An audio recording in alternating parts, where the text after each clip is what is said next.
కొత్త సంవత్సరం అనగానే మనం మార్చుకోవలసిన ఏముంటాయో వాటిని మనం మార్చుకోగలిగే దేవుని వాక్యంలో మనం నిత్యం వర్ధిల్లుతూ ఆయన యొక్క దీవెనలో మనం ఎదుగుతూ ముందుకు నడుస్తాం. ప్రియమైన దేవుని పిల్లలారా, అందుకే మన జీవితాన్ని మనం ఆలోచించగలిగితే మన దినముల ప్రయాణం దేవుడు ఇంతకాలం మనకిచ్చిన ఆయుష్ కాలాన్ని మనం ఆలోచించగలిగితే, తమ్ముడు అయిపోయిందా? మీరు కూర్చోండి. మన దినముల ప్రయాణాన్ని మనం ఆలోచించగలిగితే, వినండి,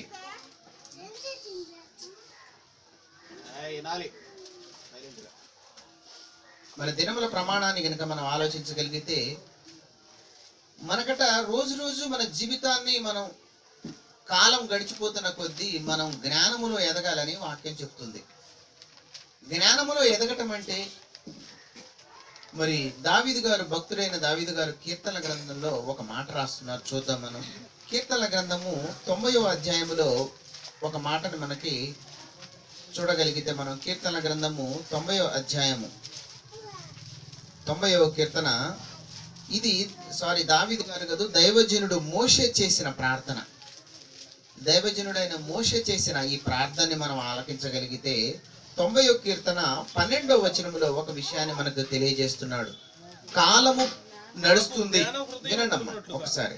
కాలము వెళ్ళిపోతూ ఉంది, మనిషి కూడా కాలంతో పాటు వెళుతున్నాడు.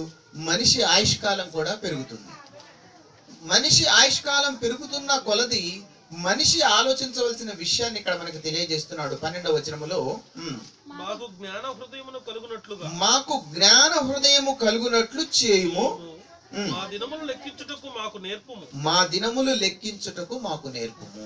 ఏమన్నాడు? జ్ఞాన హృదయము కలుగునట్లు చేయమంటున్నాడు. అంటే కాలం గడుస్తున్న కొద్దీ మనం దేవుని వాక్యములో, భక్తి విషయములో, పరిశుద్ధతలో మనం ఎలా ఉన్నాం, ఇది మన జ్ఞాన హృదయం అన్నమాట. అంటే మనకి జ్ఞానానికి, మన హృదయానికి జ్ఞానము కలుగునట్లు, మన మనసుకు జ్ఞానము కలుగునట్లు మనము ఉండాలట. దాన్ని అలా కలుగునట్లు చేయమని మోషే దేవుడికి ప్రార్థన చేస్తున్నాడు. ఈరోజు మనం కూడా గడిచిన సంవత్సరాన్నంతా జ్ఞాపకం చేసుకొని మనం ఇంకా మన జీవితంలో ముందుకు వెళుతూ జ్ఞాన హృదయము కలుగునట్లుగా మనం ఎలా బ్రతకాలి అనే విషయాన్ని దేవుడు మనకి ఇక్కడ తెలియజేస్తున్నాడు. మా దినములు లెక్కించుటకు మాకు నేర్పుము. రోజులు గడిచిపోతున్నాయి. ఎలా గడిచిపోతున్నాయి? జీవితం ముందుకు వెళుతున్నప్పుడు మనం జీవితంలో దేవుడు కొరకు మనం ఎలా బ్రతుకుతున్నాం, వాక్యానుసారంగా మనం ఎలా జీవిస్తున్నాం, ఇవన్నీ కూడా మనం పరిగణలోకి తీసుకోగలిగితే 2016 సంవత్సరం ఎలా గడిచింది, మరి ఇప్పుడు 2017 సంవత్సరంలోకి వచ్చాం. ఇప్పుడు మనం ఎలా ఉండాలి? ప్రతి సంవత్సరం మనం అనుకుంటాం అన్నమాట, కొత్త సంవత్సరం వచ్చేలోపు మనం చాలా మార్పు చెందాలని.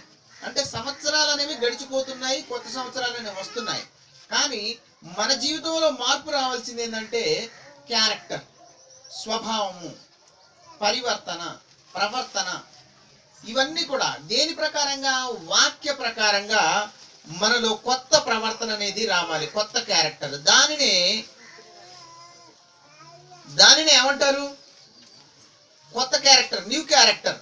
దాన్ని నూతన స్వభావము అంటారు అనమాట. అందుకే జ్ఞాన హృదయము కలుగునట్లు మాకు చేయుము అనే మోషే దేవుడికి ప్రార్థన చేశాడు. ఈరోజు మనం కూడా మన హృదయాంతరాల్లో నుంచి మనం కూడా ఏం కావాలని మనం కోరుకోవాలంటే జ్ఞాన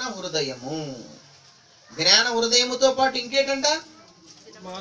దినములు లెక్కించుటకు మాకు నేర్పమంటే రోజులు గడిచిపోతున్న కొద్దీ మనము భక్తి విషయంలో కానీ, ప్రవర్తన విషయంలో కానీ, వాక్యం విషయంలో కానీ ఎలా ఉంటున్నాం, దాన్ని మనము లెక్కించగలగాలి అంటున్నాడు. అందుకే ఇలా లెక్కించగలగాలి, ఇలా తెలుసుకోవాలంటే మొట్టమొదటిగా మన హృదయము నూతన పరచబడాలి. అంటే మన హృదయం కొత్తదిగా మారాలి. 16వ సంవత్సరం నుంచి 2016 నుంచి 17లోకి అడుగు పెట్టినప్పటి నుంచి మన హృదయం ఎలా ఉండాలంటే ఇంకా దేవునిలోకి దగ్గర అవుతూ ఉండాలి. దినదినము రూపాంతరం చెందుతూ నూతన పరచబడుతూ ఉండాలి అని వాక్యం మనకి సెలవిస్తుంది. అదే కీర్తన గ్రంథము 51లో కూడా చెప్తున్నాడు. చూడండి, కీర్తన గ్రంథము 51 అధ్యాయము 10వ వచనాన్ని మనం చూడగలిగితే, ఇక్కడ దావీదు గారి కీర్తనలు మనం చూస్తున్నాం. మనము దావీదు గారు ఏమంటున్నాడు చూడండి. దేవా చూడండి ఏమన్నాడు, నా యందు శుద్ధ హృదయము కలుగజేయము. శుద్ధ హృదయం అంటే నూతన హృదయము, మంచి హృదయము, మంచి స్వభావము, మంచి లక్షణము. ఈ రోజు నుంచి మనము ప్రార్థనకి ప్రతి ఆదివారం లేటుగా రాకూడదు. అంటే ఫస్ట్ సంవత్సరం ఈ రోజే మనం ఏం చేసాం, లేటుగా వచ్చాం. అలా లేటుగా రాకూడదు అనేది ఫస్ట్ మనం మార్చుకోవాలి. ఎందుకంటే గత వారం కానీ అంత ముందు వారం కానీ మనం ఎప్పుడు చెప్తున్నాం, ఒక విషయాన్ని మనం ఎప్పుడు చెప్తున్నాం, టైంకి రావాలి అని. ఆ టైం అనేది మనం మెయింటైన్ చేయాలి. మెయింటైన్ చేయాలంటే ఈ రోజు నుంచి దాన్ని మీరు ఏం చేయాలట, మీ మనసులో దాన్ని పెట్టుకొని టైం మెయింటైన్ చేసేటట్టుగా చూసుకోవాలి. అంటే ఆరాధన అనగానే టయానికి రావాలి. ఎన్ని పనులున్నా పనులను వదిలిపెట్టుకొని ముందు ఆదివారం రావాలి. అందుకే ఏమంటున్నాడు, దేవా నా యందు శుద్ధ హృదయము కలుగజేయము. అదిగో ఏమంటున్నాడు చూడండి, నా అంతరంగం అంటే నా లోపల, నా మనసులో స్థిరమైన మనసు, దేవుడికి కట్టుబడే స్థిరమైన మనసును నూతనంగా పుట్టించాలి. స్థిరమైన మనసు ఏంటి, ఎప్పుడు మనం లేటుగా రాకూడదట. ఎలా రావాలంటున్నాడు, ఒకటి ఫిక్స్ అయిపోవాలి మనం. ఏంటది అంటే స్థిరమైన మనసు. ఏంటి స్థిరమైన మనసు, నూతనంగా పుట్టాలి. అంటే నేను ఆరాధనకు తొందరగా రావాలి, పాటలు పాడాలి, దేవుని వాక్యం వినాలి, దాని ప్రకారంగా భక్తి జీవితంలో ముందుకెళ్ళాలి. అందుకనే అంటున్నాడు అనమాట, దేవా నా యందు శుద్ధ హృదయము కలుగజేయము, నా అంతరంగములో స్థిరమైన మనస్సును నూతనంగా పుట్టించుము. మనకది అర్థం కావాలి. స్థిరం, మీరందరూ కూడా ఒక నిర్ణయానికి వచ్చి ఈరోజు కట్టుబడాలి దేవుడి దగ్గర. ఏంటి ఆ నిర్ణయము అంటే నూతన హృదయము. నూతన హృదయం అంటే మీకు ఒక స్థిరమైన మనస్సు కావాలి. ఏంటంటే ఏ కష్టం వచ్చినా నష్టం వచ్చినా దేవుళ్ళలోనే నిలబడటానికి, దేవుళ్ళలోనే ముందుగా సాగిపోవటానికి మనము ఉండాలి. అందుకే ఏమంటున్నాడు మోషే గారు ప్రార్థన చేస్తూ, మా జ్ఞాన హృదయములు మాకు కలుగునట్లు చేయము, మా దినములు లెక్కించుటకు మాకు నేర్పుము అన్నాడు. అంటే కొత్త సంవత్సరంలో మనం తీసుకునే ఈ నిర్ణయము దేవుడికి అనుకూలమైనదిగాను, దేవునికి మహిమకరంగాను ఉండాలి. మరి సంవత్సరాలు గడిచిపోతున్నప్పుడు మనం మారాలి కదా. అందుకే మన స్వభావాన్ని ఈరోజు మనము అందరం కూడా మనము దేవుని ఎదుట ఆయన అధికారానికి మనం ఒప్పుకొని మన స్వభావాన్ని మార్చుకొని నవీన స్వభావం, కొత్త జీవితంలోకి మనము అడుగు పెడదాం. అది దేవునికి అనుకూలమైన జీవితంగా మనము అడుగు పెడదామని మనందరం కూడా ఒక స్థిరమైన మనస్సు, స్థిరమైన ఆలోచనకి రావాలి అని దేవుడు కోరుకుంటున్నాడు అనమాట. ఇంకొక మాట కూడా మనం హెస్కేలు గ్రంథంలో కూడా చూడగలిగితే 36వ అధ్యాయము 26వ వచనంలో కూడా దేవుడు మనకి తెలియజేస్తున్నాడు. హెస్కేలు గ్రంథము 36:26లో అందరు తీసాక చదవండి.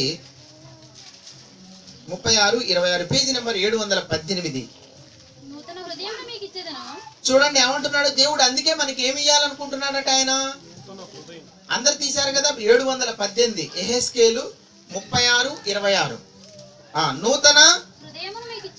నూతన హృదయమును మీకు ఇచ్చేదను, నూతన స్వభావమును మీకు కలగజేస్తును, రాతి గుండె మీలో నుండి తీసివేసి మాంసపు గుండెను మీకు ఇచ్చేదను, నా ఆత్మను మీ అందుంచి నా కట్టడలను అనుసరించి వారిగాను నా విధులను గైకొని వారిగాను మిమ్మల్ని. మీరు ఎప్పుడైతే స్థిరమైన మనసుకి మీరు వచ్చేస్తారో, అంటే దేవుడి అధికారానికి మీరు ఒప్పుకుంటారో, దేవుని యందు మీరు భయభక్తులతో ఎప్పుడైతే ఉంటారో, పరిశుద్ధ ప్రవర్తన నవీన స్వభావం ఎప్పుడైతే ఏర్పాటు చేసుకోవాలనుకుంటారో, దేవుడు ఏమంటున్నాడు, మీకు నూతన హృదయాన్ని ఇస్తానంటున్నాడు. ఏమన్నాడు, నూతన హృదయమును మీకు ఇచ్చేదను, నూతన స్వభావమును మీకు కలగజేతను. ఇగో ఇంతకాలం కరుడు గట్టిపోయిన ఈ హృదయం, ఈ రాతి గుండెను తీసివేసి మాంసపు గుండెను మనకిస్తాడట దేవుడు. అంటే మెత్తని హృదయాన్ని మనకిస్తాడు, దేవుడికి అనుకూలమైన హృదయాన్ని మనకిస్తాడని చెప్పేసి వాక్యం తెలియజేస్తుంది. అంటే ఈ నూతన సంవత్సరంలో మనము మన స్వభావాన్ని, మన క్యారెక్టర్ని మనం ఏం చేయాలి, దేవునికి అనుకూలంగా మలుచుకోవాలి. అందుకే దేవుడు మనకి నూతన హృదయాన్ని, నూతన స్వభావాన్ని ఇస్తానని దేవుడు అంటున్నాడు అన్నమాట.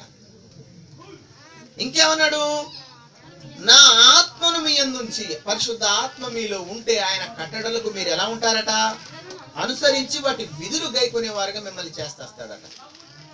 అందుకనే నూతన స్వభావము, నూతన హృదయము మనిషికి ఉండాలి.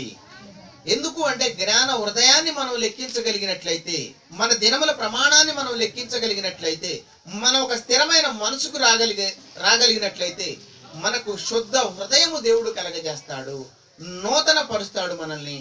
మనము మన ప్రవర్తనలో నూతనంగా ఉంటాము, కొత్తగా ఉంటాము.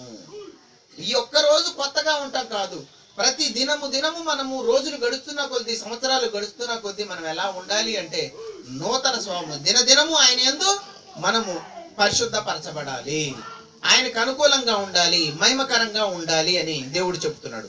నూతన హృదయము, నూతన స్వభావం అంటే ఏంటి అసలు? నూతన హృదయము, నూతన అంటే కొత్త, కొత్త హృదయము, కొత్త స్వభావము అంటే ఏంటి? ఏం మార్చుకోవాలి?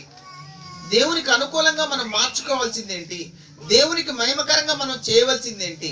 మనం ఎలా బ్రతకాలి అనే దాన్ని మనం ఈరోజు వాక్యంలో మనం మళ్ళీ కొన్ని విషయాలు మనం చూడగలిగితే దేవుడు చెప్తున్నాడు.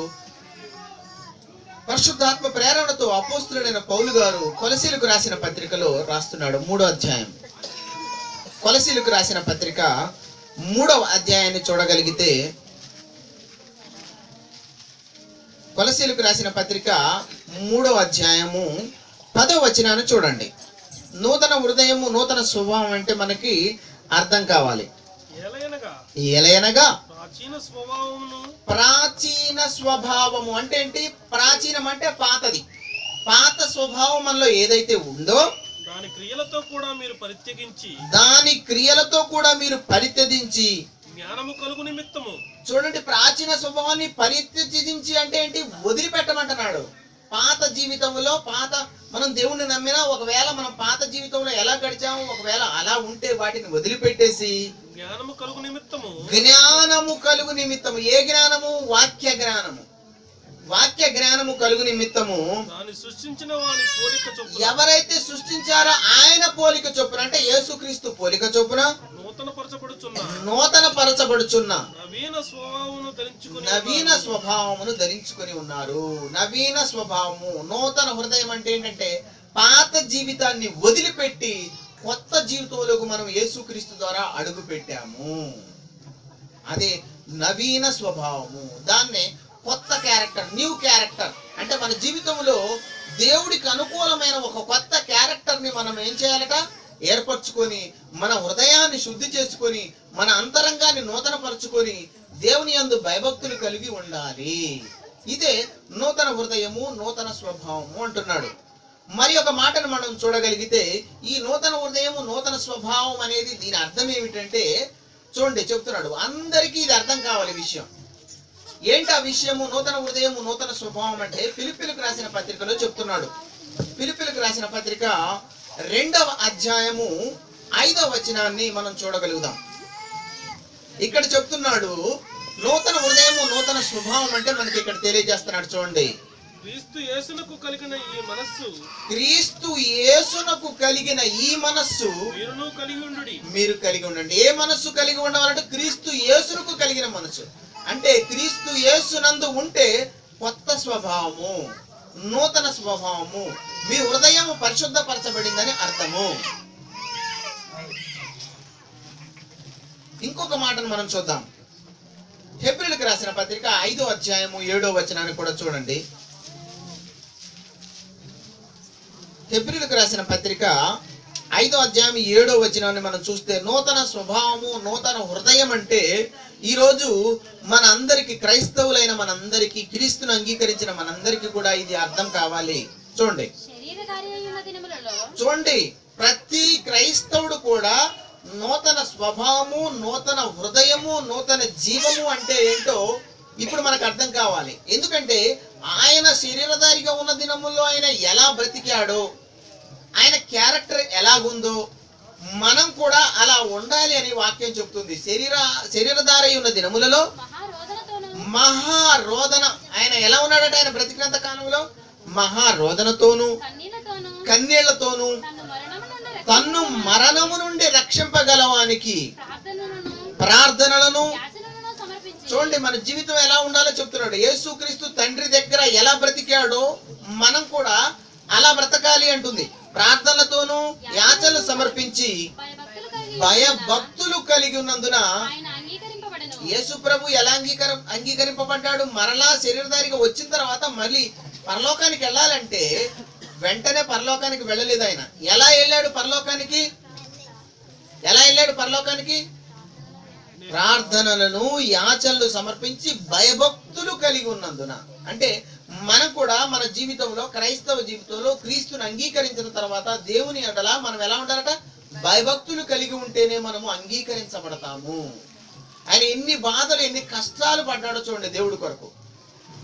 అవన్నీ పడుతూ కూడా ఆయన భయభక్తులు కలిగి ఉన్నాడు కాబట్టి ఆయన అంగీకరింపబడ్డాడు. మనం కూడా అలా అంగీకరింపబడాలి. ఆయన కుమారుడై ఉండి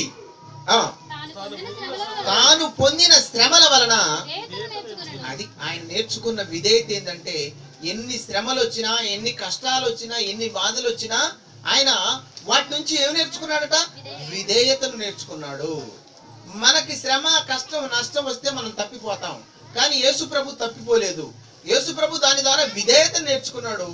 మనం కూడా కష్ట నష్టాలు ఏమైనా వచ్చినా కానీ వాటిల్లో నిలదొక్కుని నిలబడి మనం ముందుకు వెళితే మనం విధేయతను నేర్చుకున్న వాళ్ళం అవుతాం. మనకి అనుభవం అనేది ఒకటి అర్థమవుతుంది అనమాట. ఈ బాధలు అనేవి పడితే, ఈ బాధ, శ్రమ అనేది పడితే దేవుడు ఒకానొక దినమున మనకి ఏం తెలియజేస్తాడంటే మనకు ఒక చక్కని జీవితాన్ని మనకు ఇవ్వగలుగుతాడు. ఎప్పుడు? నీకు అన్ని కష్ట నష్టాలు అన్ని అర్థమైతేనే, దానిలో నలిగితేనే నీకు అర్థమవుతుంది. యేసు ప్రభు అలా నలిగాడు. తన శరీరధారిగా ఉన్నప్పుడు, శరీరాన్ని ధరించుకొని వచ్చినప్పుడు ఆయన అలా ఉన్నాడు. కాబట్టి మనం కూడా అలాంటి క్యారెక్టర్ కలిగి ఉండాలి అని వాక్యం చెప్తుంది. అంటే ఇందుట్లేంటి? మనలో మనకి ద్వేషం ఉండకూడదు. మనలో మనకి ప్రతి ఒక్కరికి తగ్గింపు రావాలి. పరిశుద్ధత, భక్తిలో ఎప్పుడు ఎదుగుతూ ఉండాలి. ఇవన్నీ కలిగి ఉన్న నాడే ఒక నూతన జీవితం, నూతన హృదయం అనేది క్రైస్తవుడికి వస్తుంది. అందరిలాగా, అన్యుల్లాగా మనం చేయగలిగితే మనం చేయొచ్చు, కానీ మనము చేసేది ఎలా ఉండాలంటే, మా దినముల ప్రమాణము అంటున్నాడు. దినములు లెక్కించుటకు మాకు నేర్పము, జ్ఞాన హృదయము కలుగుటకు మా జ్ఞాన హృదయము కలుగునట్లు చేయము. స్థిరమైన మనసు అనేది ఒకటి మనకి ఏర్పాటు చేసుకోమంటున్నాడు దేవుడు. మనం ఒక స్థిరమైన మనసుకు రావాలి. ఏంటి అంటే, ఈరోజు మనం ఆ తీర్మానానికి వచ్చేస్తాం. దేవునికి అనుకూలంగా, దేవుని భయభక్తుల్లో, పరిశుద్ధతతో కొత్త జీవితంలో, కొత్త సంవత్సరంలో కొత్త జీవితంలోగా అడుగు పెడుతూ, ముందుకు పెడుతూ, మన క్యారెక్టర్ని మార్చుకుంటూ, దినదినము అభివృద్ధి చెందుతూ దేవుని యందు భయభక్తులు కలిగి ఉండాలని దేవుడు కోరుకుంటున్నాడు మన నుంచి. ఎందుకు? కాలాలు గడిచిపోతున్నాయి, దినములు గడిచిపోతున్నాయి. దినములు గడిచిపోయిన కొలది మన జ్ఞాన హృదయం ఎలాగున్నది అనేది మనము ఆలోచించుకోవాలి. మరి ఒక మాటను మనం చూస్తే పేతురు గారు కూడా చెప్తున్నాడు మన క్యారెక్టర్ ఎలా ఉండాలో. పేతురు గారు కూడా పేతురు రాసిన మొదటి పత్రిక 2వ అధ్యాయంలో చెప్తున్నాడు చూడండి. పేతురు రాసిన మొదటి పత్రిక 2వ అధ్యాయము. ఈ మాటను మనం చూసినప్పుడు మీకు అర్థం కావాలి. మనము ఈ రోజు ఒక తీర్మానాన్ని తీసుకొని ఈ ప్రార్థనలో, ఈ వాక్యములో మనం ఏకీభవించి వీటిని మన హృదయంలోకి ఎక్కించుకొని మనము బయటికి వెళ్ళగలిగితే మన జీవితం ఈ రోజు నుంచి మరలా 2018 వచ్చే వరకు కూడా మన జీవితం ఎలా ఉండాలో ఈ రోజు మనం తీర్మానం చేసుకోవాలి. ఏంటది? పేతురు గారు చెప్తున్నాడు 2వ అధ్యాయం మొదటి వచనములో, ప్రభు దయాళుడని. అది అందరూ గుర్తు పెట్టుకోండి ఈ మాటని. ప్రతి ఒక్కళ్ళు కూడా వారి మనస్సు తెరిచి, మీ మనస్సు తెరిచి మీరు గుర్తు పెట్టుకోండి. ఎందుకంటే నేను ఒక మాట చెప్పాను ఇక్కడ, మనలో మనకి ద్వేషం ఉండకూడదు, తగ్గింపు ఉండాలి, పరిశుద్ధత, భక్తి ఉండాలన్నాం. ఎప్పుడు కలుగుతాయి ఇవి అంటే చెప్తున్నాడు చూడండి. ప్రభు దయాళుడని మీరు రుచి చూచి ఉన్న ఎడలా, ప్రభు దయాళుడని మీరు రుచి చూచి ఉన్న ఎడలా ఏం చెప్తున్నాడు? సమస్తమైన దుష్టత్వం, సాతాను సంబంధమైన దాన్ని విడిచిపెట్టండి. ఏంటి సాతాను సంబంధమైన దాన్ని అంటే, మీకు తెలుసు అందరికీ కూడా సాతాను సంబంధమైనది ఏంటంటే, కొన్ని విషయాల్లో మీకు ఇంకా మూలపాఠాలు నేర్పించవలసి వచ్చింది. అదేమిటంటే టైంకి రావటము, భక్తి విషయములో, వాక్య విషయములో, పని విషయములో, వీటి విషయములో. ఇవి ఎందుకంటే ఈ దుష్టత్వం, దుష్టుడు అనేవాడు మన మనసులో చేరి ఇవన్నీ చెరుపుతూ ఉంటాడు దేవుని పని. కాబట్టి ఏమంటాడు? సమస్తమైన దుష్టత్వమును, సమస్తమైన కపటమును, వేషధారణ, అసూయ, సమస్త దూషణ మాటలను మాని. చూడండి ఏమి మానమంటున్నాడు దేవుడు? ప్రభు దయాళుడని మీరు రుచి చూచారు కదా. రుచి చూస్తున్నప్పుడు మీరు ఈ రోజు తెలుసుకునే విషయం ఏంటంటే సమస్తమైన దుష్టత్వమును, సమస్తమైన కపటమును, వేషధారణ, నటన కాని, అసూయ కాని, దూషణ మాటలు, ఒకరికొకరు మనం దూషణ అనుకోవటం కాని మాని అన్నాడు. అంటే ఏంటి? కొత్త జీవితంలో నువ్వు ఏం తీసుకుంటున్నావో ఒక ఆలోచన, నీ హృదయం ఎలా మారుతుందో, నీ స్వభావం ఎలా ఉందో ఇగో ఇక్కడ అర్థమైపోతుంది. మాని ఏం చేయాలట? కొత్తగా జన్మించిన శిశువులను పోలిన వారై, అంటే చిన్న పిల్లల్ని పోలిన వారై నిర్మలమైన వాక్యమును పాల వలన. అంటే ఇప్పుడు మీకు ఈ వాక్యం ఏంటి? పాలు. చిన్నపిల్లలకి పాలు, తల్లి పాలు బలం, అవునా కాదా? అలాగే మనకి కొత్తగా వాక్యం నేర్చుకునే వాళ్ళకి వాక్యం అనేది పాలతో చెప్పాడు. దాని భావం అంటే ఈ పాలని కనుక మనము తీసుకోగలిగితే, అది దినదినము అభివృద్ధి చెందితే, మనము భోజనం అంటే మంచి వాక్యాన్ని, పరిపూర్ణమైన జ్ఞానాన్ని మనం నేర్చుకునే వాళ్ళం అవుతాం. కాబట్టి మనం ఏం చేయాలట? నిర్మలమైన వాక్యమును పాల వలన రక్షణ విషయంలో ఎదుగు నిమిత్తం ఆ పాలను ఆపేక్షించండి. ఏ పాలను? వాక్యం అనే పాలను ఆపేక్షించండి. ఎలా ఆపేక్షిస్తారంటే సమస్తమైన దుష్టత్వమును, సమస్తమైన కపటమును, అసూయను, దూషణను మాని అన్నాడు. అంటే మనలో ఏం మార్పు రావాలో దేవుడు చెప్తున్నాడు. మనం ఏం మార్చుకోవాలో దేవుడు చెప్పాడంటే ఎంత అద్భుతమైన మాటలు దేవుడు మనకు చెబుతూ మన క్యారెక్టర్ ని మార్చే విధంగా దేవుడు మనకి చెప్తున్నాడంటే, నిజంగా ఒక మంచి కౌన్సిలింగ్ అంటే ఏది అంటే ఇగో ది బైబిల్. మనుషులను మార్చేది, మనిషి యొక్క క్యారెక్టర్ ను మంచిగా నిలబెట్టేది, వాక్యంలోను, భక్తిలోను, పరిశుద్ధతలోను, సహోదర ప్రేమలోను, అన్నిటిలోనూ మనం నిలబెట్టి ముందుకు నడిపించేది ఏది అంటే దేవుని వాక్యం. ఆ వాక్యాన్ని పాలవలే ఆపేక్షించమంటున్నాడు. ఇంకొక మాట మనం చూడగలిగితే పేతురు రాసిన రెండవ పత్రికలో, మొదటి పత్రిక 2వ అధ్యాయంలో కూడా చెప్తున్నాడు చూడండి. అందుకే మనము ఎలా బ్రతకాలో కూడా ఇక్కడ చెప్తున్నాడు. ఇంకా మనల్ని ఎలా చేంజ్ చేసుకుంటున్నాం మన క్యారెక్టర్. 2వ అధ్యాయము 11, 12 వచనాలు చూడండి. 2వ అధ్యాయం 11, 12. ప్రియులారా, అదిగో మనకి చెప్తున్నాడు, మీరు పరదేశులను, యాత్రికులనై ఉన్నారు గనక ఆత్మకు విరోధంగా పోరాడు శరీరాశలను విసర్జించి. ఏం చేంజ్ అవ్వాలి అంటే ఆత్మకు విరోధంగా ఏమున్నాయి? ఆత్మకు విరోధంగా ఏమున్నాయి? శరీరాశలు. శరీరాశలు అంటే ఈ రోజు నుంచి ప్రతి ఒక్కళ్ళు తీర్మానానికి రావాలి, ప్రతి ఆదివారం నేను వాక్యంలో ఉంటాను. నేను చెబుతున్న మాటలు మీరు విని కూడా ఇటు వదిలిపెట్టారనుకో, నేను కాదు కదా, దేవుడు కూడా ఏమి చేయలేడు. ఎందుకు? దేవుడు ఒక మాట చెప్పినప్పుడు ఆ స్థిరమైన మనస్సు మీలో ఉండాలి. అందుకే ఈ రోజు ఇక్కడ కూర్చున్న మీ అందరికీ ఒక మాట చెప్తున్నాను ఏంటంటే, మీరు ఒక స్థిరమైన మనస్సు ఏర్పాటు చేసుకొని పోండి. మీరు ఎలా ఉండాలి అనే చెప్తున్నాడు దేవుడు.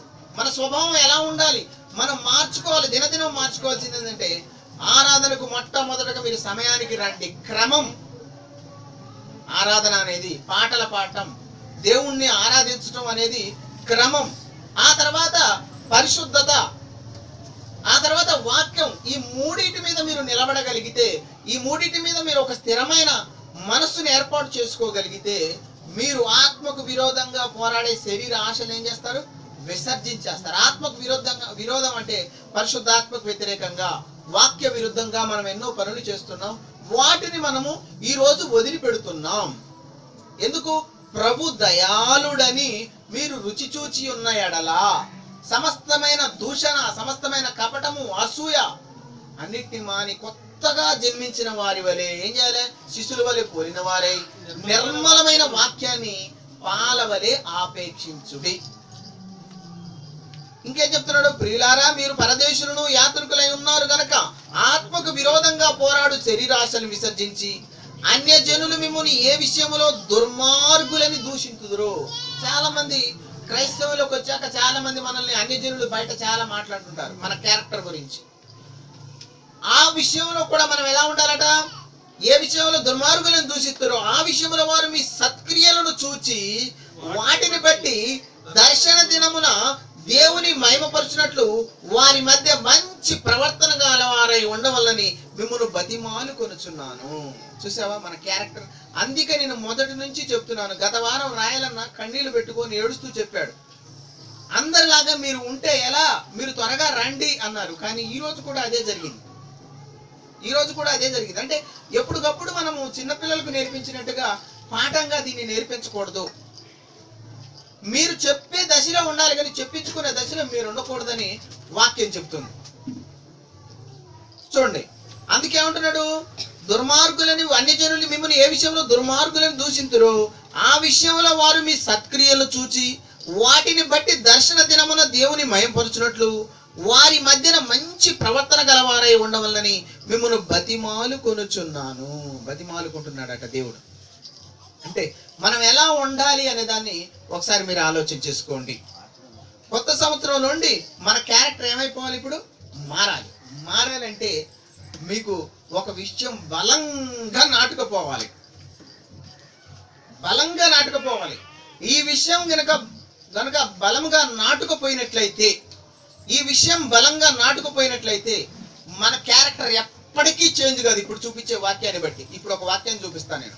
ఆ వాక్యాన్ని బట్టి మనము భక్తి విషయంలో, పరిశుద్ధత విషయంలో, ఆరాధన విషయంలో, ప్రవర్తన విషయంలో, వీటి అన్నిటి విషయంలో మనం ఈరోజు చేంజ్ అయిపోతాం ఒక వాక్యంతోనే. ఆ వాక్యం గనక మీ అంతరంగాల్లోకి దూరితే తప్పకుండా మార్పు అనేది వస్తుంది. అందుకే ఆ మంచి వాక్యాన్ని మీకు ఈరోజు చూపిస్తున్నాను. చూడండి, అదే ది బైబిల్లో ఉన్న ఒక మాట, మంచి మాటని పౌలు గారు రాస్తూ పరిశుద్ధాత్మ ప్రేరణతో హెబ్రీలకు రాసిన పత్రికలో ఒక మాట రాయించారు. చూద్దాం ఎంత చక్కని మాటను రాయించాడంటే, మన జీవితాలను బాగుపరచడానికి, మన పరిస్థితులను, మన బ్రతుకులను మార్చడానికి రాసిన మాటను మనం చూడగలిగితే చెప్తున్నాడు. చూడండి, మనకి వాక్యం ఎలా దూసుకుపోవాలో మన మనసుల్లోకి, మన అంతరంగాల్లోకి ఎలా ఇది నెట్టబడాలో ఈ వాక్యం అనేది చెప్తున్నాడు. హెబ్రీలకు రాసిన పత్రిక 4వ అధ్యాయము 12వ వచనాన్ని చూడండి.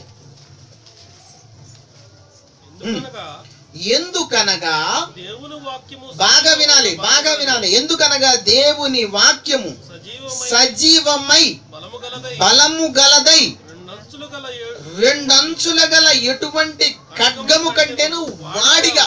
వాక్యం ఎలా ఉందంటండి? దేవుని వాక్యం సజీవమై బలము గలదై రెండంచుల గల ఎటువంటి ఖడ్గము కంటే, అంటే ఖడ్గము కంటే వాడిగా ఉందంట వాక్యం. అది ఏం చేస్తుందంట? అది చూడండి ఏమంటున్నాడు, ప్రాణాత్మలను, కీళ్లను, మూలుగలను విభజించునంత మట్టుకు అన్నాడు. ఇప్పుడు మెదడులో బ్లడ్ క్లాట్ అయినా, శరీరంలో ఏ బాడీలో ఏదైనా ప్రాబ్లం వచ్చినా మనకు తెలియాలంటే స్కానింగ్ చేస్తాం. స్కానింగ్ ఏం చేస్తుంది?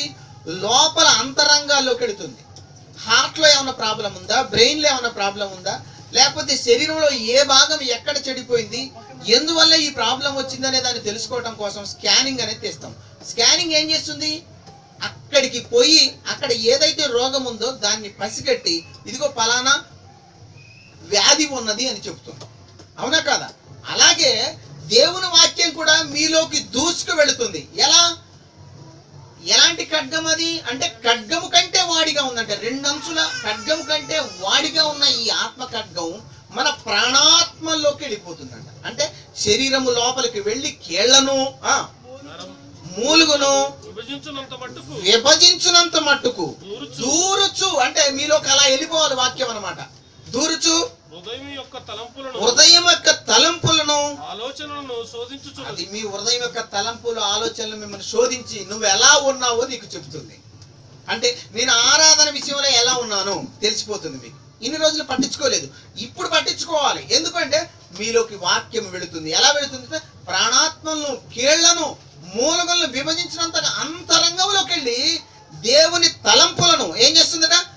ఆలోచనలు శోధిస్తుందట. దేవుని ఆలోచన ఏంటి, నా ఆలోచన ఏంటి, నేను ఎలా ఉన్నాను, దేవుడు ఎలా ఉన్నాడు, వాక్యం ఏం చెప్పింది, మన ప్రవర్తన ఎలా ఉంది, ఇవన్నీ మన అంతరంగంలోకి వెళ్ళి మనల్ని ఏం చేస్తాయట?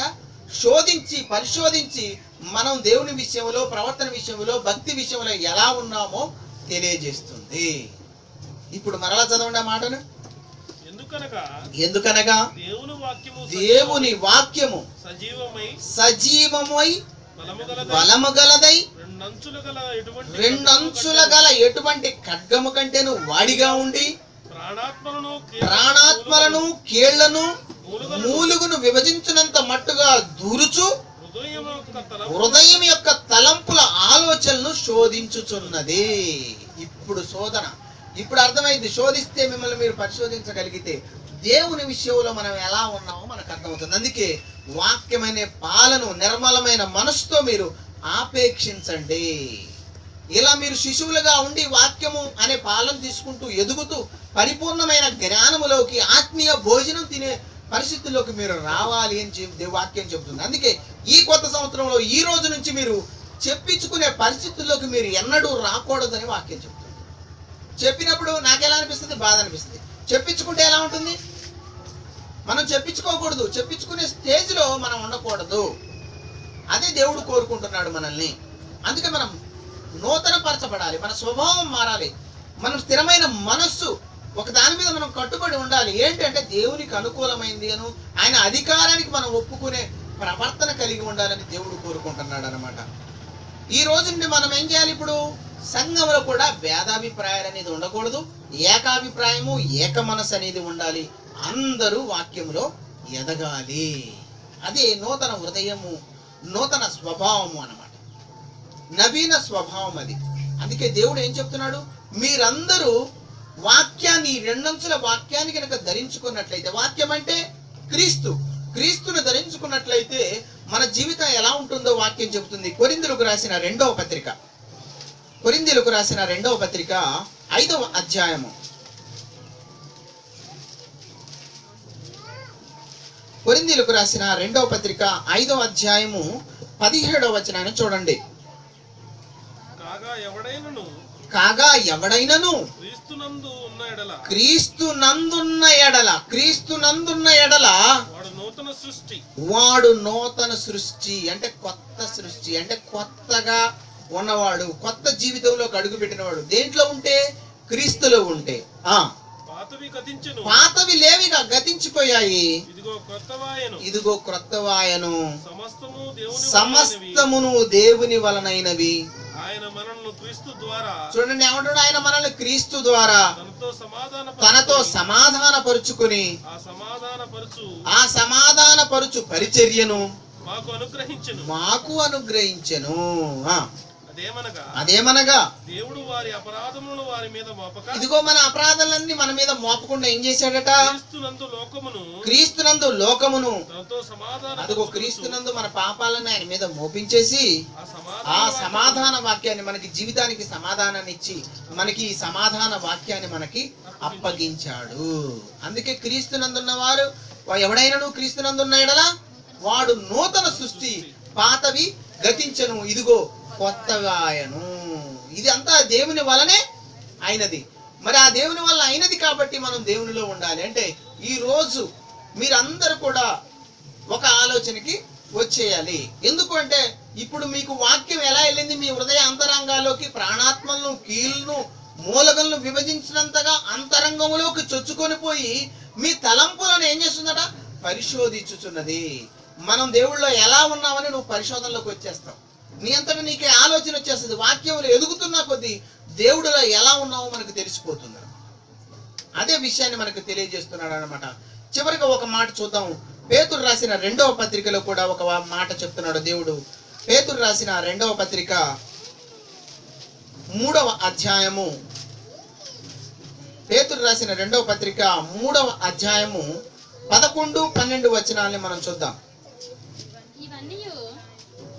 చూడండి ఏమంటున్నాడు? ఆయన మరలా రెండవ రాకడ వచ్చే సమయానికి మనం ఎలా ఉండాలో చెబుతున్నాడు. ఆయన రెండో రాకడ వస్తే నువ్వు ఏవైతే ఆశలు పెట్టుకున్నావు, నువ్వు ఏవైతే ఉన్నావో అవన్నీ లయమైపోయాయి. కాబట్టి ఇవన్నీ లయమైపోవును గనుక ఆకాశములు రవులుకొని లయమైపోవునట్టు పంచభూతములు మహావేంద్రముతో కరిగిపోవునట్టు మీరందరూ కూడా దేవుని దినపు రాకడ కొరకు కనిపెట్టుచు దాన్ని ఆశతో ఆపేక్షించుచు మీరు పరిశుద్ధమైన ప్రవర్తనతోను భక్తితోను ఎంతో జాగ్రత్త గలవారై ఉండవాలి. ఏమన్నాడండి ఇక్కడ? ఎన్ని విషయాలు చెప్తున్నాడు? పరిశుద్ధమైన ప్రవర్తన, భక్తి. ఈ రెండింటి విషయంలో ఎలా ఉండాలంటే ఎంతో జాగ్రత్త, ఎంతో జాగ్రత్త అన్నాడంటే దినములు గడిచిపోతున్నాయి, జ్ఞాన హృదయం కలగాలి. లేకపోతే మనము నవీన స్వభావము, కొత్త జీవితంలోకి, కొత్త క్యారెక్టర్లోకి మనం అడుగు పెట్టలేము. క్రీస్తును మనం ధరించుకోలేము. క్రీస్తును మనం ధరించుకోవాలంటే మొట్టమొదటిగా మన జ్ఞాన హృదయములు అనేవి మనకి తెలియాలి. జ్ఞాన హృదయములు అనే మాట ఎక్కడుంది? కీర్తనల గ్రంథం 90, కీర్తనల గ్రంథం 90, 12. 90వ కీర్తన 12వ వచనం చూడండి. 90వ కీర్తన 12వ వచనం. మాకు జ్ఞాన హృదయము కలుగునట్లుగా చేయము. మాకు జ్ఞాన హృదయము కలుగునట్లుగా చేయము. ఏమంటున్నాడు? ఎవరికి కలగాలది? ఇక్కడ కూర్చున్న, నిలబడ్డ నాకు, అందరికి కూడా ఏం కలగాలట? జ్ఞాన హృదయము కలుగునట్లు. ఎవరికి ప్రార్థన చేయాలి? మనం దేవుడికి ప్రార్థన చేయాలి. మా దినములు లెక్కించుటకు మాకు మా దినములు లెక్కించుటకు మాకు నేర్పుము, నేర్పుము. ఇప్పుడు మనము ఇది మనకు అర్థమైతే కీర్తన గ్రంథం 51లో మనం మొట్టమొదటిగా మనం చదివిన 2 మాటలే నేను గుర్తు చేస్తున్నాను అనమాట. చూడండి, 51, 10. ఇది కూడా మనం చదవండి. చూడండి. దేవా, నా యందు శుద్ధ హృదయమును కలగజేయము. నా యందు శుద్ధ హృదయమును కలగజేయము. నా అంతరంగములో స్థిరమైన మనసును నూతనంగా పుట్టించుము. నీ సన్నిధిలో నుండి నన్ను త్రోసివేయకము. నీ పరిశుద్ధాత్మ నా యొద్ద నుండి తీసివేయకము. నీ పరిశుద్ధాత్మను నువ్వు బాప్తిసం తీసుకున్న రోజు పొందావే పరిశుద్ధాత్మ వరము, దాన్ని మీలో నుండి పోగొట్టుకోకండి. నీ రక్షణానందం నాకు మరలా పుట్టించుము. నేను ఎక్కడైతే బ్రేక్ అయిపోయానో మరలా నేను ఎక్కడ బ్రేక్ అయిపోయానో అక్కడే మరలా నేను నిలబడాలి. సమ్మతి గల మనసు కలగజేసి నన్ను దృఢపరచదము. అప్పుడు అతిక్రమం చేయవారికి నీ త్రోవను నేను ఎలా బోధిస్తానంటే, అతిక్రమలు ఎవరు చేస్తారో వాళ్ళకి నీ త్రోవలను బోధించాలంటే మొట్టమొదటగా నేను మారాలి, నా ప్రవర్తన మారాలి. అంటే నూతన హృదయము, నూతన స్వభావము, నవీన స్వభావాన్ని కలిగి ఉండాలి అన్నాడు. అందుకే దేవుని వాక్యం అనేది మీలోకి ఎలా వెళ్ళిపోయిందంట? 2 అంచుల ఖడ్గము కంటేను బలము గలదై మీ అంతరంగంలో మూలుగులను ఏం చేసిందంటది? శోధించుచు ఏమైపోయిందంట? దేవుని యొక్క ఆలోచనలు శోధించే స్థాయికి మిమ్మల్ని తీసుకెళ్తుందంటే వాక్యం మిమ్మల్ని అంతగా నిలబెడుతుంది. ఇందాక చివరగా ఒక పాట పాడాడు సెలవరాజు, మరలా అదే పాట పాడతాడు. మీరందరూ కూడా ఆ పాట పాడండి. ఆ పాట ఆయనతో పాటు ఏకీభవించగలిగితే ఇప్పుడు చెప్పిన మెసేజ్కును ఆ పాటకి చాలా సంబంధం ఉంది. మనం ఆ క్యారెక్టర్ విషయంలో ఎలా ఉండాలో మనల్ని మనం దేవుడి దగ్గర ఈరోజు ప్రార్థనలో అడుగుదాం. అడిగి మనం ఎలా ముందుకు వెళ్ళాలో, మన కుటుంబం ఎలా ఉండాలో, అన్ని పరిస్థితులు ఎలా చక్కబడాలో, వాటన్ని విషయంలో కూడా మనము ముందుకు వెళ్ళడానికి అవకాశం ఉంటుంది. సెలవరాజు వచ్చి ఒక పాట పాడు.